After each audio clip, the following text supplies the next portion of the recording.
Hello, everyone. My name is Greg, and welcome back to the podcast, My First Season. In this podcast, I interview travel writers and people who work for resorts, hotels, cruise ships, and airlines, and we'll talk about their experience in travel and tourism. My guest today and I met in Cancun during the 2004-2005 season. His first season, however, was in Moorea, Tahiti in January of '89. He is from Vancouver. He's a name you all know and will recognize. Ladies and gentlemen, everyone, please help me welcome Jenner. How are you, Jenner? Well, good morning to all, and I'm doing fantastic here in Vancouver. Yes, there's a 3-hour time difference with Montreal, so it's morning for you, happy hour for me, right? Okay, you're right. Okay.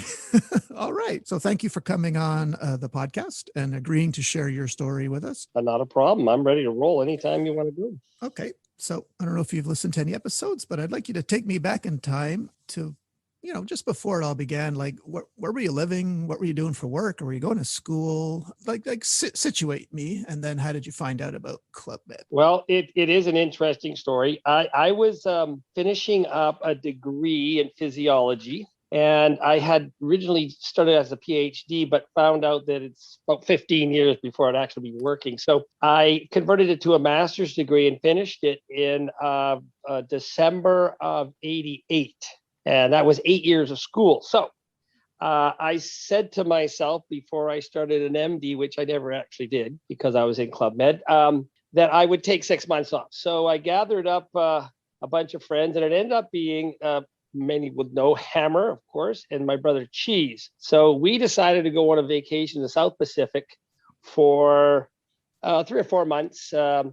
And so we were planning this. Wait, Jenner, can I ask one question here? Yeah. Because I don't think I knew this. So are you saying that before Club Med, you and Hammer were friends? Oh, yeah. We grew up together. We played football and so on and so on. And he was a neighbor, basically, not like right next door, but he was about a block and a half away from my house. So, we carpooled to hockey and football and soccer and all those things. So, yeah, Hammer and I grew up together. Okay. Sorry. Go on. I didn't know that. Yeah. So anyway, we bought one of those one-way tickets where you have like 10 stops. So for those of you that know Sparrow, Don Yates from Club Med, he had said, why don't you go to Club Med? And we said, we had no idea what Club Med was, right? And so he had been there with his parents years ago. And he said, well, if you're going South Pacific, why don't you go to Tahiti? I was there. It was fantastic. And we had no idea. So we talked to the travel agent, so on and so on. We didn't really want to go because we had no idea what it was. So we agreed to it. So that was our first stop. So we flew it. No, sorry. We were into Hawaii first because I guess it was the same way. We got into Papeete in the airport there. And I just remember getting off the plane and having this very interesting smell. I don't know what it's kind of very unique. And there were drums playing in the background and someone on a ukulele. Go, whoa, this is pretty cool. But we were in Papeete. We had to get to Moorea. So we actually slept in the airport that night because I can't remember exactly how we got to the Club Med. But anyway, we hopped on a bus and we went in. We checked into the Club Med, and what we kind of where the heck are we here? And we decided that we were going to write a journal, which we still have, and it's actually super funny to read. So we're getting there. We didn't know that anybody actually worked there because there was no uniforms, there's no name tags or anything. And as we're walking around this place, go, what the heck is this? I see people dancing and singing and jumping around. And I remember writing in the journal, Sparrow, you're dead, because we didn't know what we were into. Anyway, about later that day, we ran into this big Bahamian named Hansel Moss. And once we got connected with Hansel, it was all over. We had the best time of our life for that week. And of course, being crazy Canadian GMs, we were in every show, blah, blah, blah, blah, blah. And then Hansel asked us, hey, what are you doing next? And I said, well, we're on our way to New Zealand. And he said, why don't you stay and work? Which we did. And of course, we just did all the fun stuff that went on, all the Olympic days, everything like that. Hammer went and worked in tennis, never taught tennis before in his life. In fact, he didn't even know how to play tennis. And Cheese and I, we took over the snorkeling shack. And that lasted, we were there for 2 or 3 weeks. And the chef de village was Christian Pelé. And he wasn't even in the village. He was away. So I think the night before we were leaving, he came back and he was on stage doing crazy sign. Of course, myself, Cheese, and Hammer are jumping around doing hands up. And he turns to Hansel. He says, "Who are these guys?" And Hansel said, "They actually work here." So that was our start to Club Med. And we then went on and continued. Wait, hold up. Oh, you don't get off that easy, Jenner. Whoa, slow down. What was Hansel's job there when he met you guys? Chief of sports. He was chief of sports. Okay. Yeah. So had you ever in your life, I don't think you've gone to a Club Med before this, right? No. And had you ever gone to any resort before this? Yeah. We traveled, we were in different places as on our spring break as college students. We Mazatlan and all these places. So I don't know if we actually were in a self-contained resort like Club Med, but we that was our first time to all-inclusive.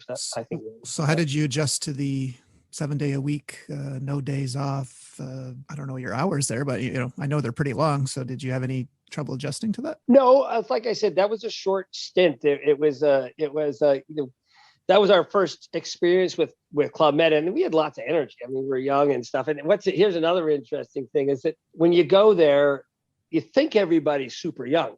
I didn't start Club Med till I was 30 because I had graduated with a master's degree when I was 29. So I started Club Med when I was 30, and Hammer, same age as me, and Cheese, my brother, was 2 years younger. So we were young people, but according to what people think, everyone's in their 20s.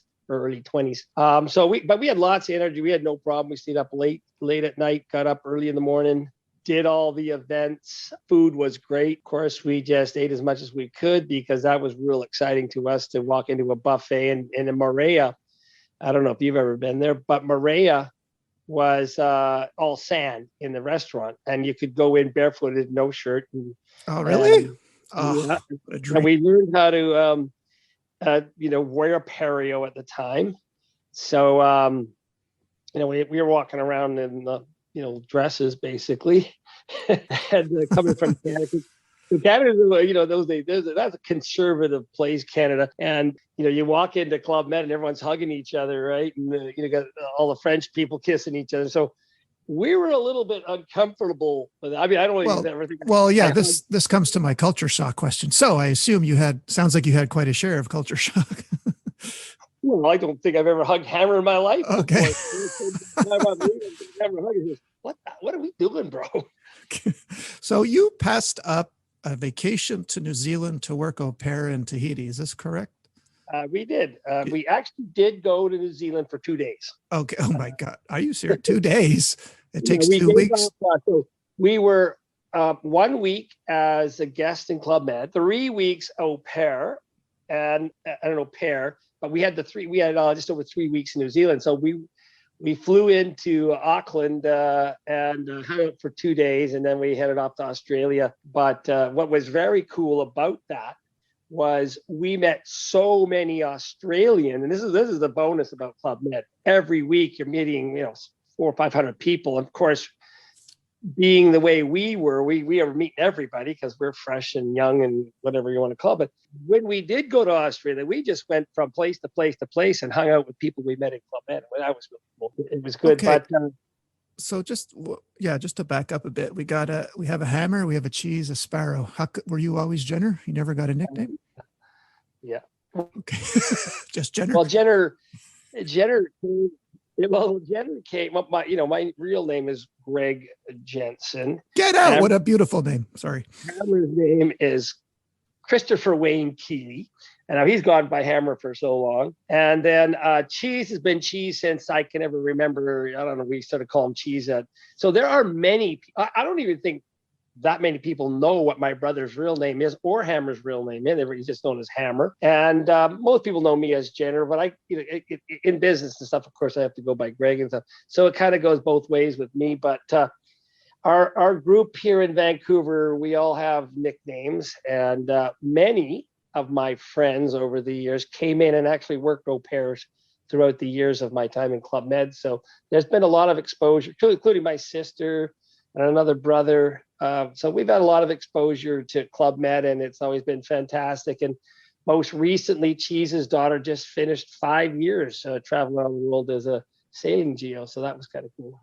Oh, Interesting. You finish up at Moorea. Yep. You finish and then you finish touring New Zealand, Australia. Did you go back home to Vancouver? We went to let's see, we went. No, actually, we stopped in Mexico on the way home. We went into Mazatlan. We were there for a couple of weeks there, and then we went back to Vancouver. And so, of course, we were totally excited about everything, the trip we were on. And in those days, of course, there's no cell phones, no anything. So, you'd find some random cell phone and make a quick collect call. Or you're in some Bondi Beach in Sydney, Australia, and you got this kind of scratchy collect call. So no one really knew what we were doing. But the time we got home, we had lots of fun and told everybody what was going on. And then about a month later, we get a phone call from Hansel Moss. And he says, his big scratchy voice, he goes, "Boys, I need you. I told Jose Aliel, who was the chief of the village in Turquoise, I've got some guys. We have to be in the village. You need these guys in the village." So we all went there. All three of us went to Turquoise for that summer season, all au pair, believe it or not. Okay. Well, Hansel's the type of guy you can't say no to, right? And, he was, he had Hansel, people. Yeah. And so he convinced Jose Aliel that he would bring us in there. And do you want to know a little bit about Turquoise? Well, I was going to ask you. So this is your first summer in Club Med now, correct? Our first summer in Club Med. And it's, like I said, we did 4 weeks in Tahiti, 3 weeks as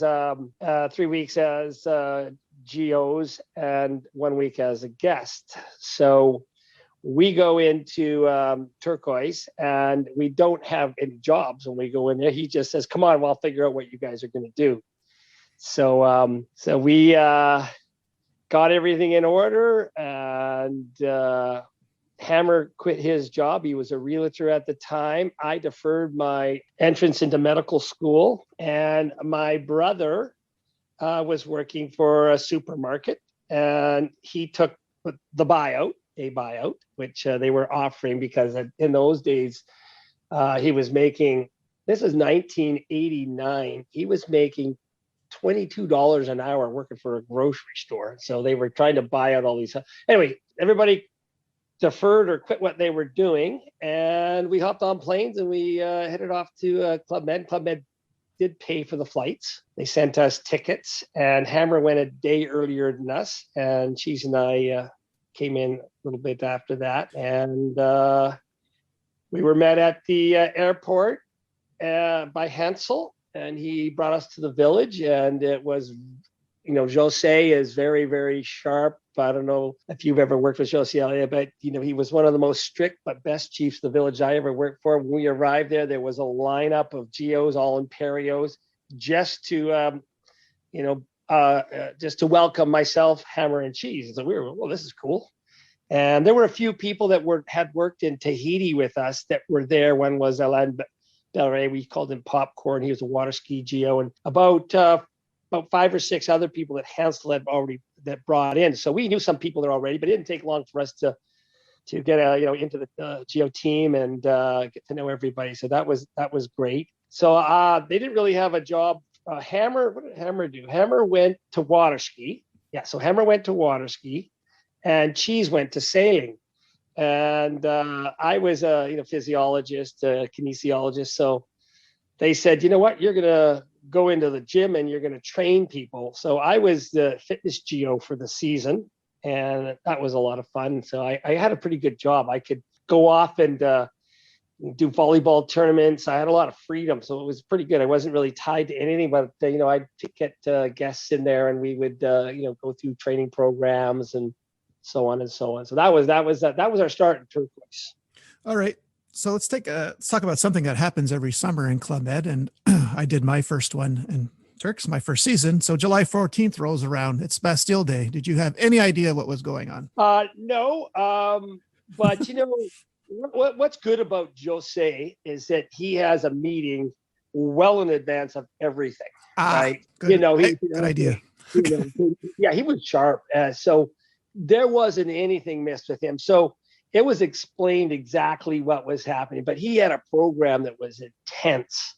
when he called an all GO arrival at 6 o'clock in the morning, every single GO was there. But he had, what time? The restaurant opened at 7, I guess. Maybe, I think it opened at 7.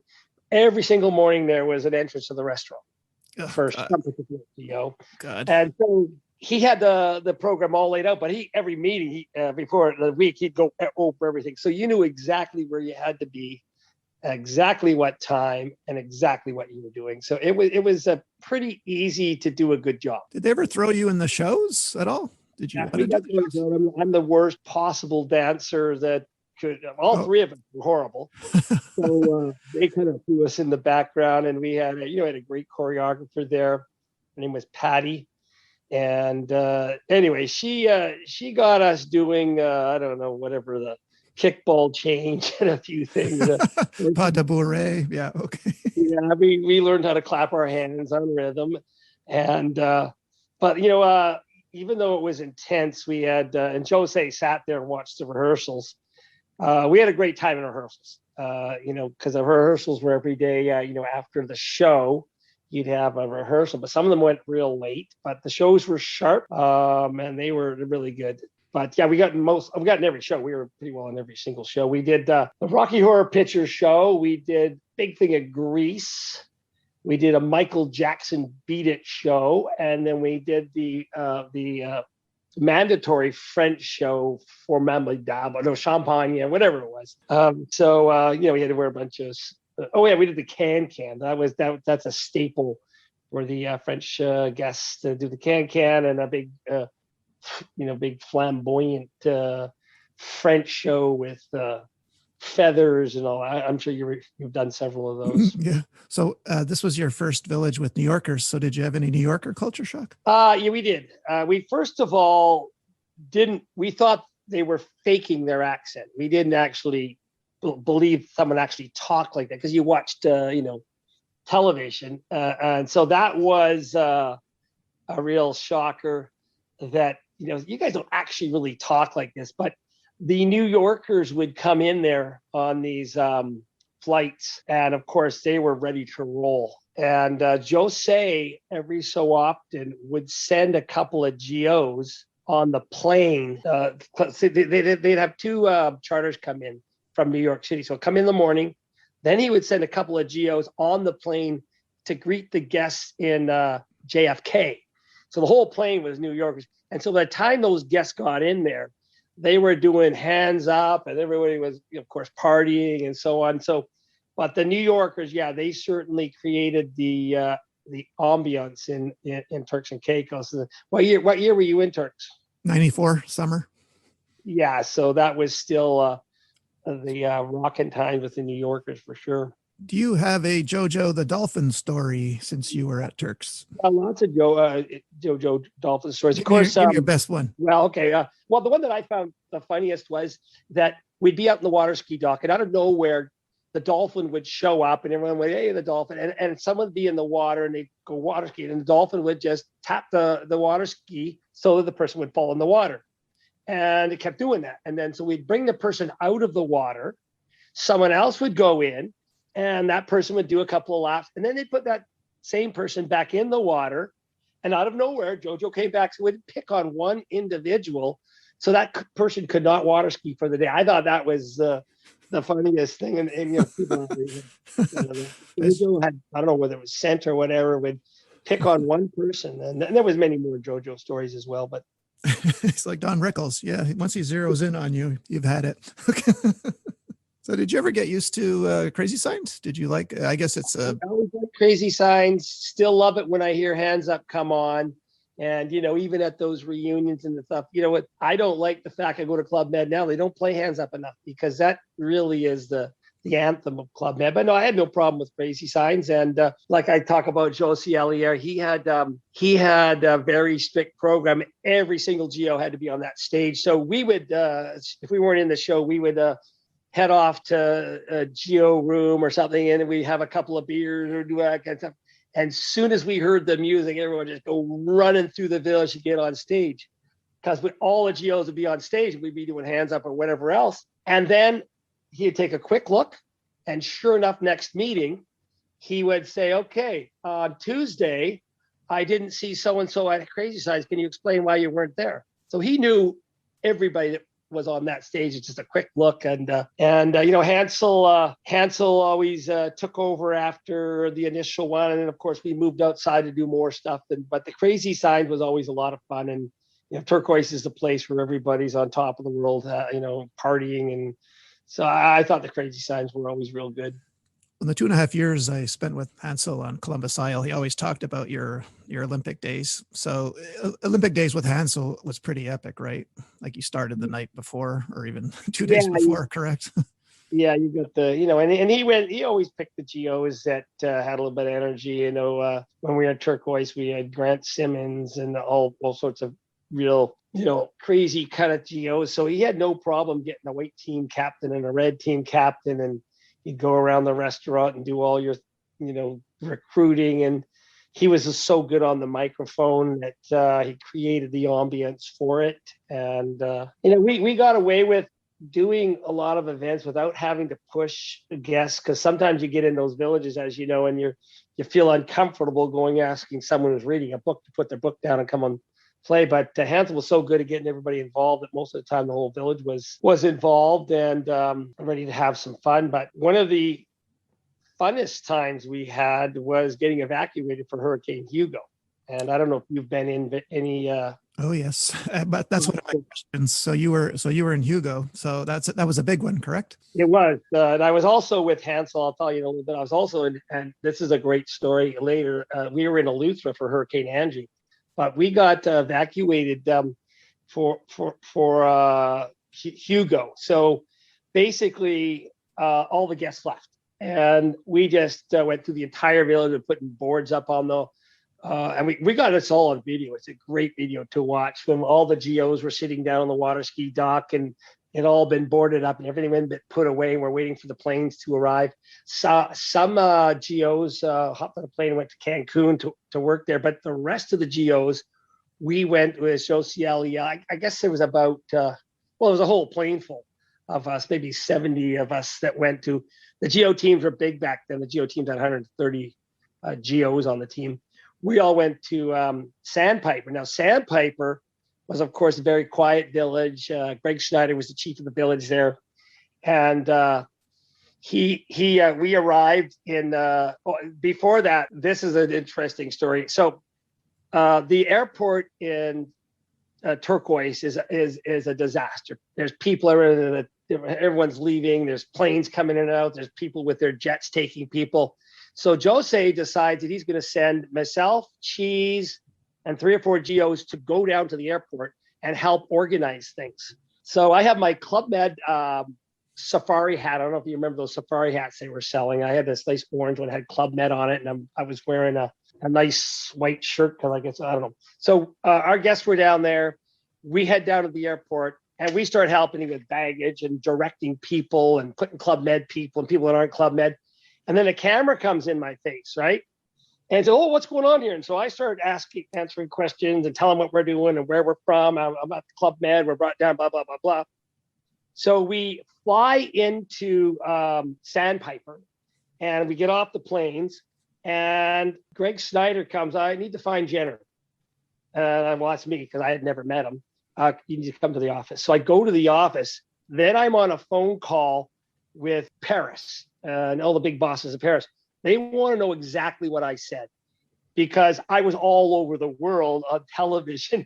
And so they wanted to make sure I didn't say anything wrong or blah, blah, blah, blah, blah, and so they can explain themselves. But that was kind of cool. But when we got into Sandpiper, we were there for 3 days. And Greg Schneider gets us all together and says, you know what? You guys are on vacation.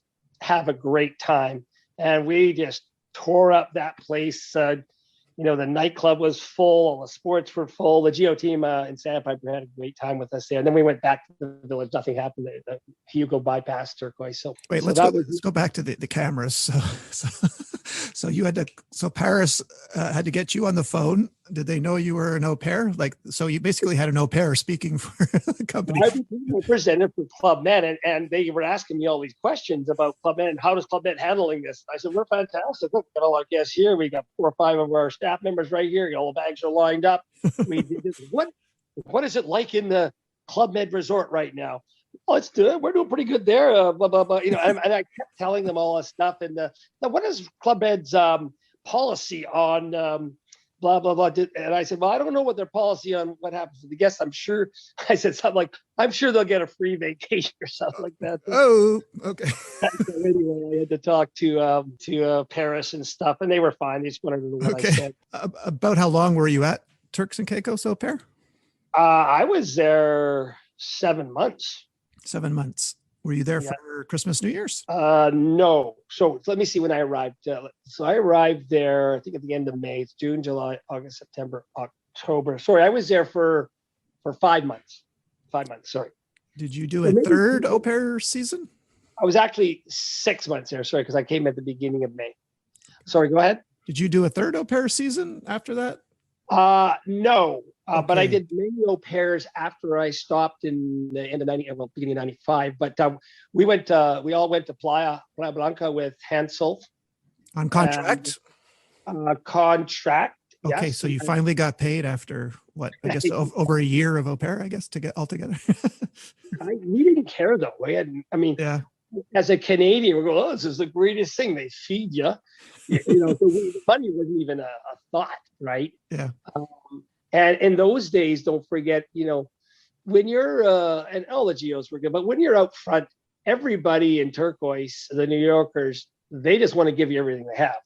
So they would and we were always airport geos, so they were giving you beads and stuff. So we had buckets of beads and shampoo and all, because, in turquoise in 89, there was one tiny store that really had nothing. So the guests would just leave everything for you. And so we had no issues with, the bar and stuff like that. But money was not something we needed. You never really then filled out a dream sheet because you went from Moorea to Tahiti, and I guess someone asked you to go to Playa then. So no one. And we did. So we went to Playa. And of course, have you ever done Playa? Yes, in 97. Because that is everybody's. You survey geos, they all say Playa was their favorite place, and it was a remarkable place, Playa Blanca. And Pierre Lieutenant Gagnon was our chief of the village, and we had Hansel. We had a bunch of Hansels following, and for those that would know this name, Red, that's where we met Red. Red came in as an au pair midway through that season. What was Red doing? He came in and did snorkeling with Danny the Tahitian. Okay. And I don't know, you may have met Danny. He was an old traditional Tahitian. And he was such a cultural individual because he still did things in a traditional Tahitian way. He'd be sitting there on the dock, and he didn't speak very good English. He'd say a few things in Tahitian, and he'd grab a spear gun and he'd dive down, come up with a big fish, and all the guests were there, and he'd get the knife up, cut this thing up, and start giving people, raw pieces of this food with lime and stuff, fish and lime and stuff on it, and guests really liked that. He made all sorts of special, that flower things, and would always give them to some of the girls and stuff. So he was a real cool guy to have in that village. And we had a great team there again. I mean, everybody likes to follow Hansel. We just had team after team. It was fantastic. Was land sports your preferred job in Club Med? I liked land sports. I did a lot of sailing. After I had finished, Club Med, mostly all land sports. But I had gone to Playa as a fitness geo again, and then a guy named Dave the Wave. He was a land sports guy, so I learned a lot from him. And one of the great things about Club Med is you're becoming a good public speaker, and he was so good on the microphone. So I took over for a lot of stuff that he did. So I kind of learned land sport in Playa, and a little bit of sailing because we had the sailboats right there, and it's such a small village that you can pretty well do everything. And but no, Playa was a real special place. I'm sure you remember when it was Mexican Day, and the mariachis would come in, and blankets all over under the coconut palm, and you'd sit out there with the guests and have lunch right out. That's right. Yeah, That it was was great. beautiful. And all Yeah. your time in Club Med, did you ever come across any celebrities? Yeah, we did. We came, there was lots of celebrities. One of the things about my brother, and if you know my brother, he's not that big. He's probably 180 pounds, 5'9". And I can't quite remember the name of this guy, but he would practice at circus. And my brother caught the center for the NFL Buffalo Bills on the guy did his knee hand catch. My brother caught him. He was 270 pounds. But throughout my time in Club Med, there was lots of celebrities and stuff. I can't always remember who is who and who we met. And when I was in Eleuthera, the lady, I can't remember her name now, but she was on Family Ties, I believe. And Meredith Baxter Burney. she had her family there, and she caused a big stink during the evacuation for Hurricane Andrew, because she said, "You know who I am. I need to get on a plane. My family needs to get on a plane." Ouch. She pulled the "you know who I am" card. Exactly. Lynn, who was everlasting traffic, she said, "I'm sorry, we go by all the medical order here for medical." But yeah, Playa was fantastic. Then Hansel gathered the troops, and no one really wanted to go to St. Lucia.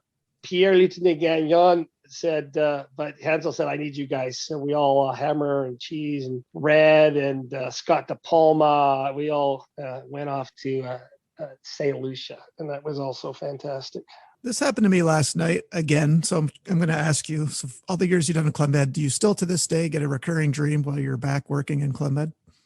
I never really dream. That's one thing, but I certainly. Really? Wow. Okay. I don't know. I don't dream. It's a weird thing, but no, I always, every single day, there's something that reminds me of something. A song could come on, of course, Facebook or Instagram.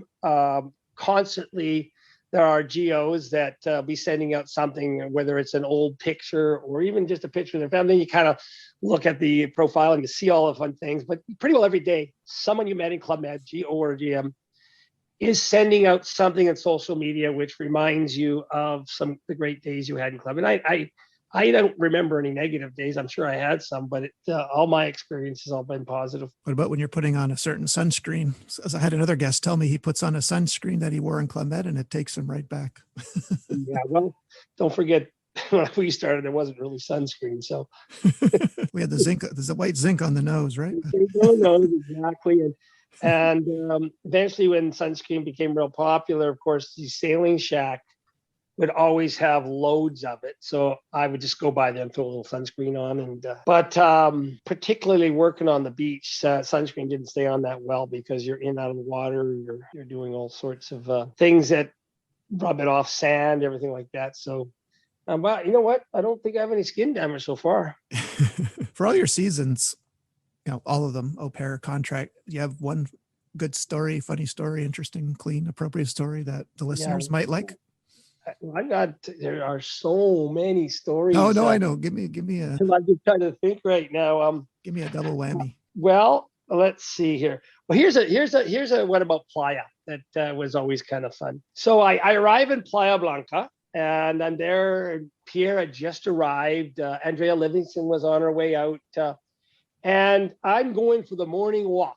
And I was the fitness guy. And I walk by the reception area, and sitting along a wall there is about 7 men right out of a Western movie. And they all have sombreros on, cowboy hats, all with rifles, shotguns, and whatever, just sitting there. Big mustaches, big bellies. And I didn't think anything of it. I thought it was like an animation thing. And I said, hold on, I walk by. And so I go to the, they're still sitting there. And then all of a sudden there's this big thing going on. And Hansel calls us in and says, so in Playa Blanca, there it was at that time, there was, I guess, groups that would protect all of things, but you had to pay for it. So anyway, Pierre Lieutenant Gay had Paris didn't tell him this. So these guys were sitting there and they said they want their money for protection for the season. They sat there for 3 days. And the guests were sitting there taking pictures with them, and it was the funniest thing. And they were the nicest guys. One guy just sat there in the bank. Every time money come in, they would put it in their thing. And then, and then they were going to leave. After, I guess they had collected whatever, because they didn't have any money in Club Med until people paid, and they, paid cash, whatever. Anyway, they, they got pictures with everybody, and then they just left the village, and that was it. But that was a very funny story. And I'm sure so many guests and so many geos have tons of pictures with real Mexican banditos in Playa Blanca. So that was a quick funny story, but of course there's many more I have, depending on which village I was at. The most dramatic story had to be the situation when we were preparing to evacuate people for Hurricane Andrew. And I'll be quick on this one for you. So we're in Eleuthera, and they tell us that we're going to have to evacuate the village. So the storm is coming, and we're trying to get planes, because it's the biggest hurricane to hit the Caribbean ever, I guess. And it's coming straight for Eleuthera. So they're trying to get planes in. And so they've got 3 planes coming in. And so they need volunteers to stay. So of course, I'm not worried. I stay, Hansel stays. So there's about 60 GOs that stay in the village, and everybody else is leaving. So we're loading plane after plane. The village is getting packed up. We tell the guests the night before, and it's kind of chaos. Everyone's getting packed up. And so we get the 2 buses off, and then Hansel says, we got to go to the airport because the tower, there's no tower. Everyone's left. And so there's a lot of nice people there. They're just saying to any guest, anybody want to come on? I got my Lear jet here. I got 8 seats. So people are just leaving. So we get to the airport, and it's pouring rain. And the winds are coming in, and we're going, oh, where is this plane? And out of nowhere, we look down, and out of the cloud and the pouring rain, this plane's coming down. It looks like it's bouncing all over the place. The plane pulls up to where we're all standing. The pilot opens the window, and he says, we have 14 minutes to load this plane, or we can't leave. So all us GOs are just throwing bags up in this thing, and we get it all loaded up, because there's no airport staff or anything. So we load this plane up with the flight attendants, and the guests are walking up the stairs, and we're standing there, no shirt on, Hansel, me, Hammer, and all these, and it's just pouring rain, and all these guests are looking at us going, good luck, guys. And that was such a dramatic feeling. And then we all went back to the village, and of course went through the whole hurricane and had lots of fun, and it destroyed the village. And when we walked out of the room in the morning, it was pretty well, everything was demolished. But the rooms were built strong, so they were fine. And they were around the pool. There was one thing left standing, and that was the bocce ball rack with the bocce balls. And Hansel comes out and goes, if I build a house, I'm building it out of bocce balls. So that was my Hurricane Andrew story. Of course, the only thing left would be the bocce balls, my most dreaded tournament of all time. Okay.